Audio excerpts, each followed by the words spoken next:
Okay. So, insyaAllah hari ni kita akan start just revision. So, revision ni dalam ni apa yang kita nak buat adalah pertama kita akan clone balik daripada GitHub. So, nanti korang nampak flow macam mana nak clone daripada GitHub. Kemudian kita akan tambah komen-komen pada kita punya code supaya korang tahu code ni untuk apa, code ni untuk apa. So, bila kita dah pull, mana dah clone daripada GitHub, dan kita akan push komen-komen tadi dan korang boleh pull. Pull ni maknanya korang boleh dapatkan update lah daripada repo yang kita buat tadi. Alright. So let's start. First kita pergi dulu ke GitHub. Okay. Okay, by the way, GitHub ni ada dua tau. So ni adalah keluar repo-repo yang ada. By the way, repo aku banyak lah sebenarnya. Okay. So GitHub ni ada dua tau. Satu GitHub yang macam korang buka kat web macam tadi. Kan? Check web, ada lagi tak? Masih ada lagi, tak buang je. Okay, web. Okay. Satu lagi adalah GitHub Desktop. GitHub Desktop ni kalau tak ada, korang boleh install dulu. Boleh install dulu. Okay, jadi sekarang ni web rasanya dah tak ada. Aku saja buang. Ada lagi. Okay, tak apa. Aku remove dulu.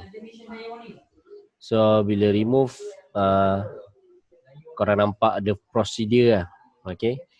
Okay. Daripada awal sampai habis. Okay. So, aku akan tunjuk daripada web dulu lah, senang. Okay. Kemudian kalau perasan, Laragon tak jalan lagi. Laragon tak jalan lagi. So, sebelum tu kita set up dulu semua benda. Kejap, Laragon. Alright, so kalau perasan dalam ni Laragon pun dah tak ada. Bukan Laragon dah tak ada. Folder web tadi tak ada. So, first kali kita akan run balik Laragon.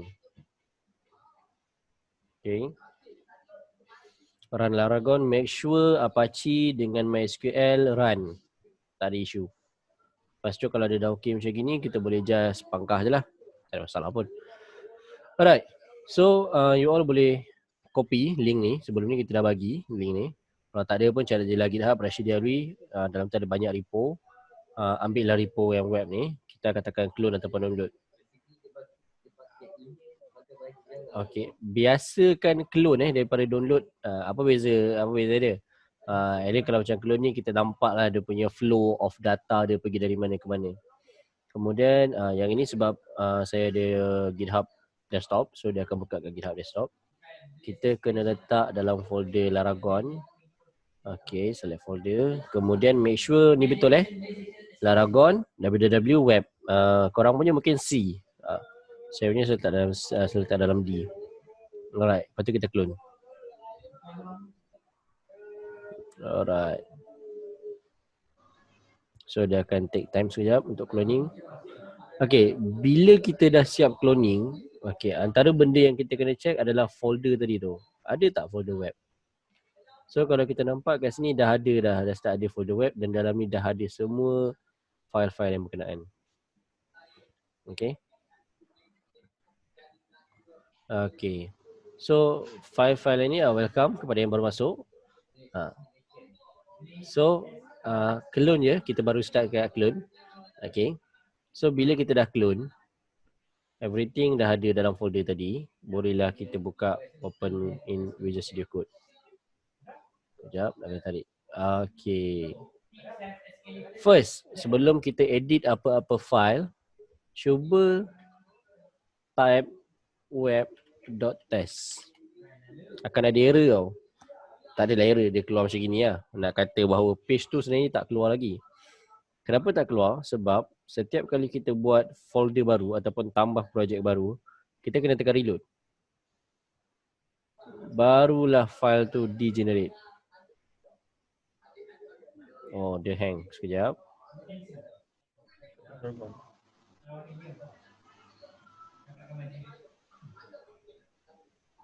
Trafik tengah tinggi ke? Kenapa komputer slow? Okay. Kemudian kita start balik.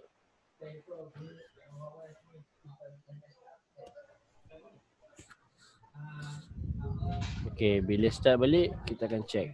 Okay tak? Okay, so barulah ada balik. So now, kita dah clone, kita dah test boleh. Next adalah kita buka dekat MySQL Workbench. Ini MySQL Workbench.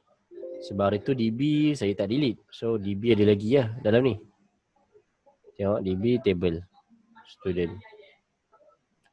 DB kita ada lagi. This is just a simple DB. Kalau dah biasa guna PHP admin, nak teruskan guna PHP admin pun tak ada masalah. Follow je mana-mana. Sebab hari ni kita nak fokus dekat code, how the code works, apa yang code ni buat. Alright? Okay, now kita pergi pada code. Okay, ada technically ada 3 je file sebenarnya. Ada index, connection dengan actions. Okay, semua adalah file PHP. This is a very basics. Kita akan mulakan dengan connection dan PHP dulu. Okay, untuk pengetahuan, sebenarnya PHP ni sekarang ada 2 jenis tau. Satu procedural, satu lagi object oriented ataupun OOP, object oriented programming. Jadi yang ni adalah dia style yang latest, which is style object oriented programming, OOP. Kenapa kita pakai macam itu? Sebab kita boleh buat code reuse, kita boleh guna functional programming, boleh google lah code reuse, functional programming. Ini antara good practice lah dalam nak buat satu-satu software. Alright. So dalam ni, basically ini kita boleh labelkan sebagai connection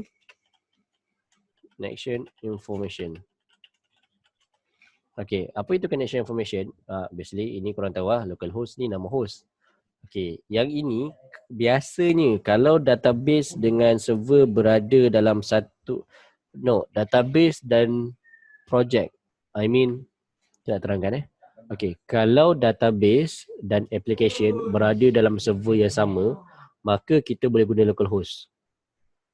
Basically kalau korang buat FYP memang dalam server yang sama, dalam komputer korang. Okay.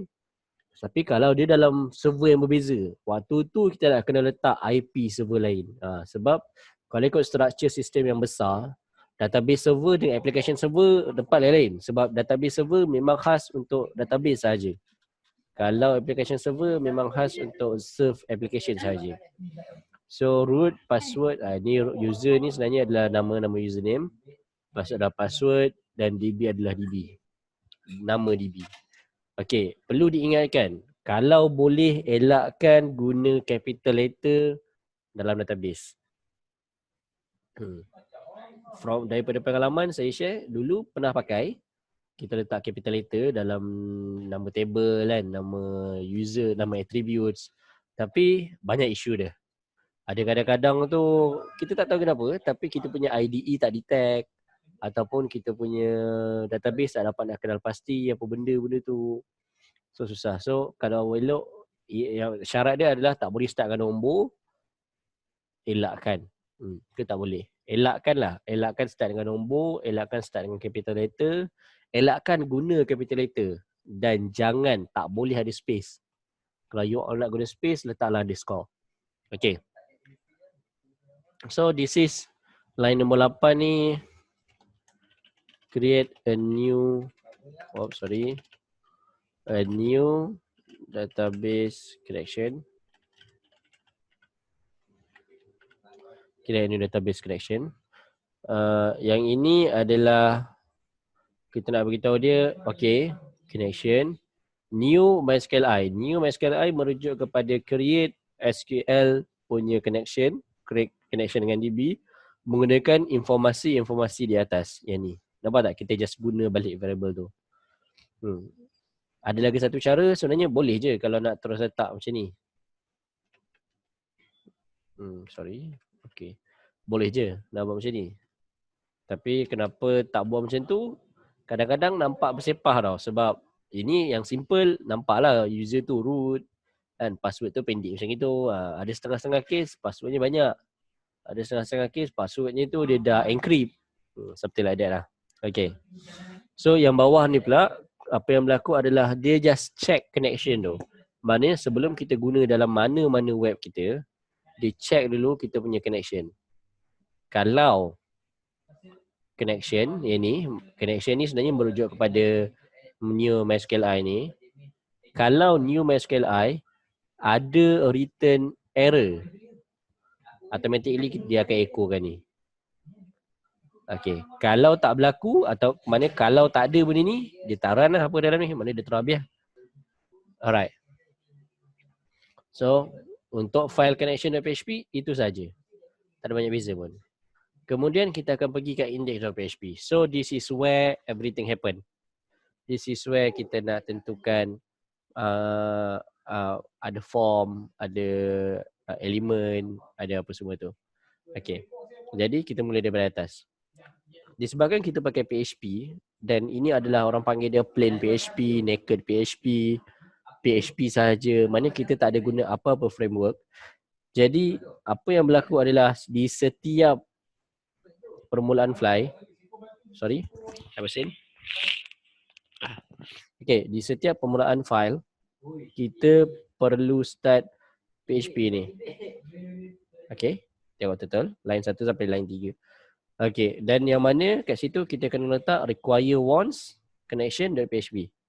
Apa itu require once? Require once ni nak beritahu bahawa kita perlukan sekali saja, sekali dan sekali saja, one and one only, satu file nama dia connection.php.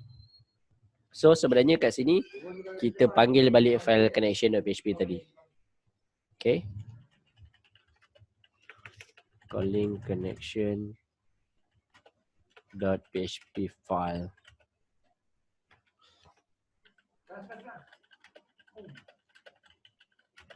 To get connection if this file is needed to enable getting records from the database. Sebab kita nak view kan, macam ni kalau tengok tadi kita nak view balik data-data ni, kita perlu dapatkan daripada database. So nak dapatkan daripada database, kita kena adalah connection ni. So itu je yang atas ni. Yang bawah ni technically korang boleh tengok kat W3 School. It's a lot of good notice ada dekat situ.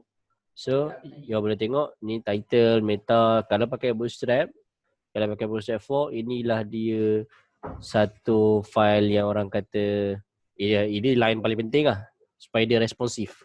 Mana dalam phone dia auto susun, kalau dalam desktop dia bentuk dia lain. Tips kalau guna Google Chrome kan, nak tahu macam mana bentuk website korang tu dalam mobile, korang boleh right click, inspect element dan tekan button ni, ataupun Control Shift M, device toolbar. Bila kita tekan, dia jadi macam ni. So nampak tak, dia dah auto susun. Dan kita boleh pilih sebenarnya kita nak device apa. Kalau iPad Pro, alright, ini dalam iPad Pro, kita boleh twistkan dia pula. Lepas tu ini mana lagi, Google Pixel XL ni antara yang saya suka selalu guna lah. Lepas tu ni kalau bentuk dia melintangkan, nampak. So kalau nak matikan, kena tekan balik ni, jadilah macam ni balik. Alright, kembali kepada kod. So yang lain-lain ni adalah kita gunakan Bootstrap daripada CDN ni tau. CDN ni apa? CDN ni adalah mana kita tak download, sebab tu file kita sikit dia. Advantage dia adalah sentiasa up to date. Disadvantage dia adalah kita tak boleh nak buat local. What I mean tak boleh nak buat local, kalau you try develop tapi tak ada internet, style tu akan hilang sebab dia tak boleh nak load. So kadang-kadang zaman sekarang ni mungkin tak berlaku lah keadaan di mana korang tak ada internet. But for me, sebab dulu belajar memang download, sebab senang. Ada internet ke tak ada internet ke boleh. But kepada korang yang baru belajar, biasanya korang akan buat dengan internet kan, sebab nak Google apa semua kan. So tak ada masalah lah, ni ambil daripada CDN. Okay, so part paling penting adalah line ini. Part yang kedua penting adalah line ni, line nombor 26, yang mana kita ada form, action, method, post. Form, action, method, post. Okay, dalam form mesti ada dua method, sama ada get ataupun post. By default method dia adalah get. By default method dia adalah get. So kalau kita tak cakap method dia post, Okay.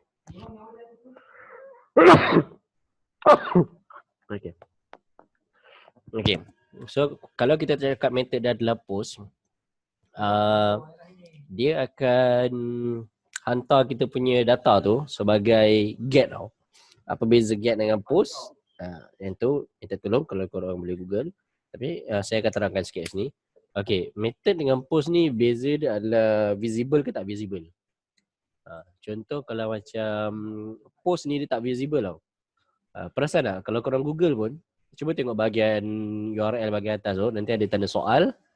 Biasanya ada tanda soal, ID, lepas tu something apa benda yang korang Google tu. Dia macam tu. Okay. Alright. So, apa yang dia buat kat sini adalah sebenarnya bila form ni, lupa. Dalam form ni juga mesti ada satu button yang mana type dia adalah submit. Dan kita letak name. Okay, maknanya bila button submit ni, apa yang dia buat adalah bila kita tekan, dia akan run action ni. Dia akan run apa yang ada dalam file ni. Okay. So, apa yang berlaku adalah bila button submit ditekan, dia akan run file action.php. So, now kita akan pergi ke action.php. Nanti kita balik semula ke index. Sebab ada lagi kat index tau. Save dulu. Okay. Action.php. Dalam action.php, bila kita tekan button submit tadi, dia akan run juga file, dia akan run file actions.php. Okay, apa yang file actions.php buat? Pertama sekali, mesti dan wajib dia kena dapatkan connection to database. Sebab apa? Connection to database ni lah yang membolehkan kita masukkan data daripada application form tadi ke dalam database. Kalau tak ada benda ni, tekanlah berapa banyak kali pun takkan masuk data ya. Okay.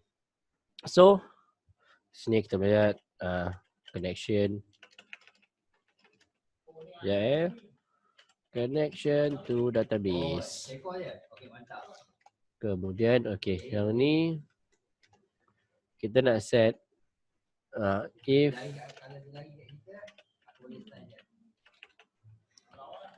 button submit is clicked, it will send a post data to actions.php.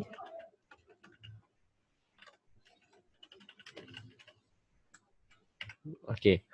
Apa yang berlaku? Bila kita tekan button tadi, dekat sini kita check. Mana dia akan run file ni. Tapi dekat file ni kita check juga. If, kalau diset, ditekan dengan method post here ni, dengan method post, btn submit. Btn submit ni apa benda? Kalau perhatikan betul-betul, btn submit ni dia sama dengan name dalam file index dan PHP. Sebab tu kita guna name. Kita nak panggil data tu. Data tu tak bawa apa-apa value. Button tak membawa apa-apa value. Biasanya. Kalau korang nak hantar value pun boleh. Tapi biasanya kita tak hantar value. So kita dah kata kalau button tu ditekan, itu je fungsi dia, kita letak name. Okay, kalau button tu ditekan, so waktu ni lah kita akan ambil semula segala variable dalam form tadi.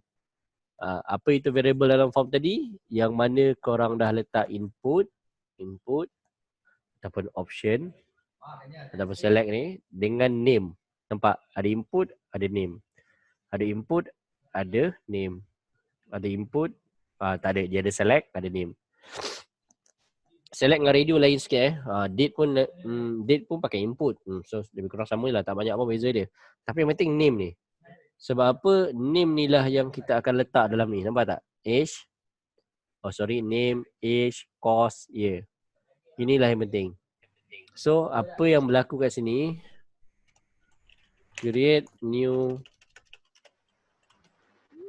variable with filtration. Apa yang kat mana filtration? Inilah di filtration. MySQLi real escape string. Apa itu MySQL escape? Nampak dah kata escape special character in a string for use in SQL injection. For use in SQL statement. Terlepas SQL injection. Dan bawah ni dia dah beritahu dah apa benda word-word yang dia escape. Kenapa pentingnya benda ni? Supaya kita punya application tak senang kena hack. Okay. So dekat sini kita dah dapatkan apa yang user masukkan dalam form tadi. Kita tak masukkan dalam database lagi. Dekat sini kita buat prepare a SQL query to run. Dekat sini lah sebenarnya kita buat lagi satu variable. Kita buat variable ni sebenarnya sebab nak pendekkan kod tau. Supaya kat bawah tu kita boleh panggil banyak kali. Kita buat satu SQL query. Kalau pasal nama sama je. Nampak tak? Sama je dengan SQL query biasa. Yang mana ini adalah nama kolom Ini tak boleh salah. Salah tak masuk lah. Ataupun kalau korang tengah terbalikkan dia dan data type berbeza, akan keluar error. Okay. So value dia adalah dekat sini lah kita gunakan balik variable tadi. Oops, sorry. Contoh name. Name dekat line 10 kita guna kat sini. Age kat line 11 kita guna kat sini. Dan seterusnya. Ikut susunan. Tak boleh tengah terbalik. Sebab dia macam in pair lah. Kalau ni first, name pun mesti first. Kemudian curly bracket. Curly bracket ni tak wajib ada. Tapi better ada untuk security purposes. So far, saya boleh say masa itu je. Berkenaan dengan curly bracket ni. Okay. Kemudian bawah ni kita nak check. Yang ni simple je sebenarnya. Bawah ni kita nak check. If, kalau connection ni apa benda? Kalau ingat, connection ni sebenarnya adalah satu variable yang kita buat dalam connection.php. Nampak? Sebab nak masukkan data dalam database, kita kena ada connection dulu. Sebab tu kita panggil connection, yang mana kita panggil daripada connection.php melalui require once ni. Kemudian kita buat satu query. Dengan connection tadi, kita buat satu query, satu SQL query. Apa SQL query-nya? SQL query-nya adalah SQL query yang ini. Okay, nampak tak? Insert. Okay. Dan kita cakap kalau dijalankan SQL query tu tak ada error ataupun betul, sama dengan true. Ini triple equal ni sebenarnya untuk strict mode kiranya dia betul-betul betul saja. Dia tak ada main-main.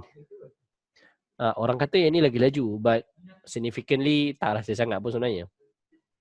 Kalau tak ada error, dia akan redirect. Header ni adalah satu method ataupun function dalam PHP yang mana kita cakap, okay, redirect pergi tempat lain. Contoh dalam ni, redirect pergi index.php. Sorry. Kenapa kita buat macam ni? Kenapa kita redirect kepada index.php? Sebab kita nak cakap, kalau kita dah masukkan data, tekan je button enter tu, automatically masukkan balik dalam data. Sebab apa? Sebab setiap kali page refresh, dia akan ambil juga data-data baru. Yang itu sekejap lagi kita akan pergi balik ke index.php. Okay. Kalau tak betul, maknanya sebab if betul. Kalau tak betul, kita keluarkan error. Kita keluarkan error, SQL ni merujuk kepada data. Ini memang ada dalam SQL, jangan risau. Dari connection, oh no, error insert sebenarnya. Okay, sorry, betul. Insert lah, okay, betul. Error, dia akan keluarkan balik benda ni. Lepas tu dia akan beritahu errornya kat mana. Apa errornya. Okay, untuk action dah habis sampai situ. Alright, malam lah kita pakai yang free punya kan. So kita biar je dulu, kejap lagi kita upgrade balik. Okay. So dekat sini, dekat index.php, apa yang berlaku seterusnya adalah dekat sini. Line nombor 75. Okay, line nombor 75. Dekat sini, apa yang berlaku adalah kita panggil balik data daripada database. Tulisan I sama dengan 1 ni hanyalah untuk kita panggil apa ni? Just untuk nomination. 1, 2, 3, 4, 5, 6, 7, 8, 9. Okay. Kemudian get student ni kita select, kita buat query dan kita buat query lagi. Ini sama je macam tadi. Dan kita cakap kalau ada result, maknanya 6 rows tu tak lebih daripada 6 rows tu lebih daripada kosong. Maknanya ada result lah kan, ada orang dalam database tu, dalam table tu. Kita akan print maklumat. Dan kita beritahu sementara maklumat tu masih ada. Sebab nanti kan ada banyak row kan. Ada row 1, row 2, row 3. Sementara row tu masih ada, kita loopkan elemen ni. Kita loopkan elemen ni. So nampak tak? Kat sini row, apa elemennya, kita boleh panggil balik data tadi. Name, age, cost, year. Row ni merujuk kepada kita punya fetch assoc. Technically dia lebih kurang macam tu je. This is a very basic tapi sangat-sangat important sebab yang penting sebenarnya dalam satu sistem boleh masukkan data, boleh proses, boleh keluarkan data. Ataupun masukkan data, boleh keluar. Tu je. This is very basic web. Tapi nanti bila dapat buat yang pakai framework kan, dah tak layan dah benda ni. Sebab akan jadi lebih mudah. Alright. Jadi so far, itu saja untuk kali ni. Ada apa-apa soalan? Kalau ada apa-apa soalan, boleh letak dalam chat. Kita ada lebih kurang 7 minit lagi. Sebelum Zoom ni habis.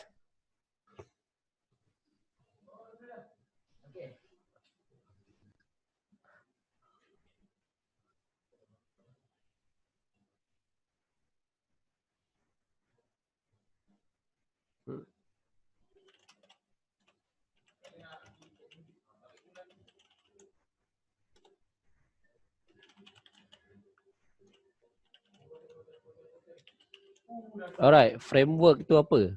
Framework ni sebenarnya dia adalah satu web juga, sistem web yang orang dah siapkan supaya kita senang. Contoh kan macam dalam ni basic nak buat masukkan data apa semua kan. Kita kena buat sendiri connection to database. Kita nak kena type sendiri dia punya coding, dia punya logic. Tapi bila pakai framework, dia lebih mudah. Maksud lebih mudah ni, contoh macam tadi kan nak kena buat file connection ni kan. Kalau macam saya selalu pakai Laravel, kita dah tak payah buat dah. Dia pakai command dia, satu line command dia. Contohnya macam Laravel, pergi kat CMD, Laravel, new Laravel, lepas tu nama project. Lepas tu nanti dalam tu kita dah boleh terus set dah dia punya hostname, username, password, DB. Dari segi redirect apa semua tu tak payah dah buat. Tapi dia tak ada coding langsung. Tetap kena coding, cuma kita dipermudahkan. Dia macam mungkin perumpamaan dia kalau kita buat rumah sendiri, kita kena bacur simen, nak kena letak apa semua tu kan. Tapi kalau kita pakai framework ni, dinding tu dah siap, tinggal datang pasang je. Bumbung tu pun dah siap, tinggal datang pasang je. Tak ada nak kena pasang satu-satu bancuh apa semua. Alright, so itulah framework. Terjawab tak soalan?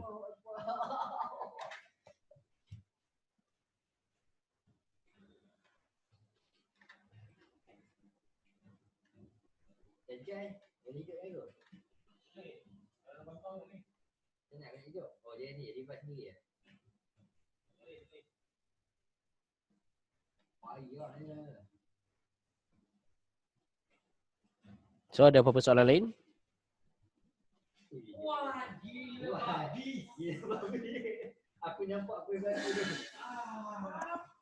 Alright, jadi okay, soalan luar topik.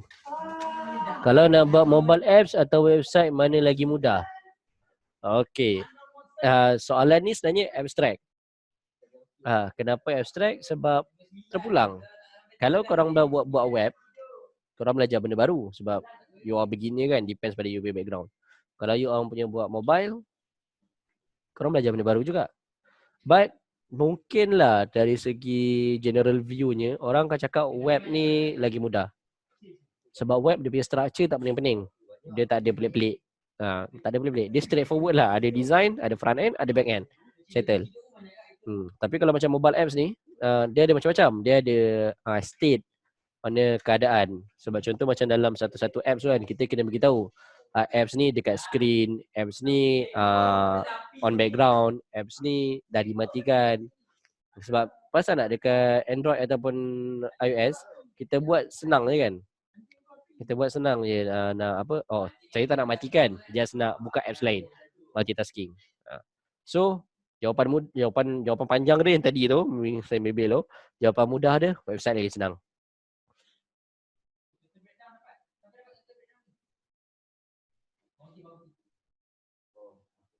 Nak develop web, kalau kita pakai HTML saja boleh kan? Means tak guna PHP.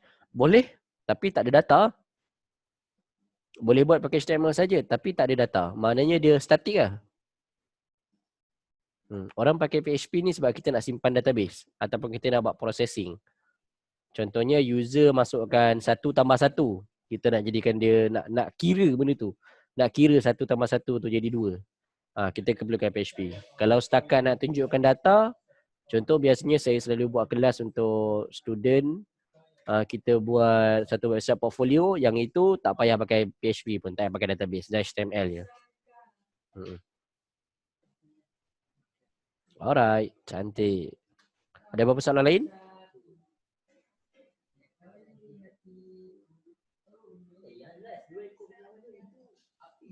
Itulah, kita tinggal 2 minit je. Lepas ni mungkin nak kena beli kot Zoom ni. By the way, kelas ni memang saja buat free sebab tengah RMO kan, memang work from home pun. But insyaAllah kalau respon okey, kita mungkin akan continue dengan kelas-kelas macam ini. Cuma nanti akan ada lah kelas yang free macam ini. Ni just sharing, simple kan. But macam kelas yang lebih kompleks, macam WordPress quite kompleks untuk yang professional punya use.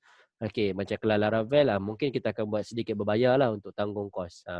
But kalau guna Zoom, bayaran tu akan jadi lagi murah lah, sebab tengok juga Zoom letak harga macam mana. Sebab dulu jadi mahal sebab kita nak kena tempat-tempat, ataupun nak kena bayar makanan and everything.